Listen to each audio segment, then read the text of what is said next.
Que la paix soit sur vous, les Gaulois et les Gauloises, courageux résistants à la dictature sataniste qui bientôt ne sera plus mondiale mais locale. Dans cette vidéo, je vais vous parler d'une traduction d'un passage du Coran. Alors là, ce que je vais vous dire, c'est totalement pompé, emprunté à un blog. Donc je vais le citer pour que vous sachiez d'où ça vient. Alors attendez, je retrouve le nom du blog.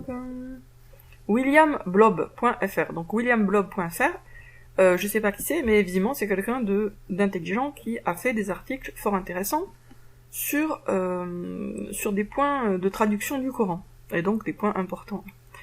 Donc sourate 5, nous avons la traduction banale habituelle du verset 5 de la sourate 5, qui est, voici, voilà, donc voici le verset 5. Vous sont permises aujourd'hui les bonnes nourritures. Vous est permise la nourriture des gens du livre, et votre propre nourriture leur est permise.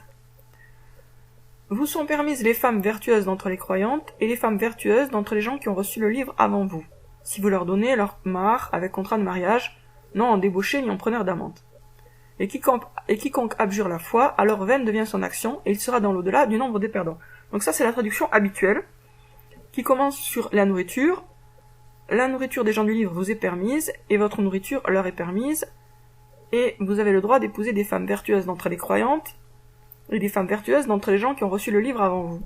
Mais en fait, ce que démontre l'auteur de ce blog, il le démontre très bien, c'est très convaincant, donc allez lire l'article si vous voulez vraiment creuser le sujet, c'est que cette traduction est fausse, et une traduction beaucoup plus juste consisterait, alors attendez que je retrouve exactement le passage, voilà, à dire, leur sont permises, aux gens du livre, les femmes vertueuses d'entre les croyantes musulmanes, et vous sont permises les femmes vertueuses d'entre les gens qui ont reçu le livre avant vous. Autrement dit, de la même façon qu'il y a un parallélisme entre la nourriture, c'est-à-dire que la nourriture des musulmans est autorisée aux juifs et aux chrétiens, et la nourriture des juifs et des chrétiens est autorisée aux musulmans, de la même façon, les femmes vertueuses musulmanes sont autorisées aux juifs et aux chrétiens, et les femmes vertueuses juives ou musulmanes sont autorisées aux musulmans. Du coup, qu'est-ce qui ressort de cette traduction beaucoup plus précise et exacte et logique? Elle est beaucoup plus logique, hein, franchement. Je vais pas argumenter parce que tout est bien exposé dans l'article, donc je vous renvoie à l'article, je vais le mettre en lien sous la vidéo, mais cette traduction-là est 1000 fois plus logique que l'autre. Donc ce qui ressort, c'est que de la même façon qu'un musulman a le droit d'épouser une chrétienne, une musulmane a le droit d'épouser un chrétien. Voilà, c'est quand même un point, je pense, très intéressant, parce qu'il y a beaucoup de gens, de musulmanes en particulier, je pense, qui se mettent beaucoup de barrières, sentimentalement, parce qu'elles sont persuadées que sinon elles vont déplaire à Dieu, etc. Eh bien non. Elles vont déplaire aux oulémas. Et c'est pas la même chose, les oulémas et Dieu.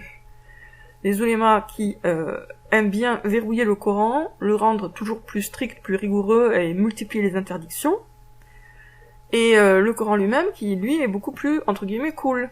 Donc là, on a une réciprocité totale entre les hommes et les femmes, c'est-à-dire que les musulmans ont le droit d'épouser des chrétiennes et des juives, les musulmanes ont le droit d'épouser des chrétiens et des juifs. Et ceux qui sont pas contents, eh bien, qu'ils aillent se frapper la tête contre le mur, peut-être que ça ouvrira leur cerveau, à défaut d'ouvrir leur esprit. Bon, c'est un peu violent comme image, désolé. Sur ce, je vous dis à bientôt les amis.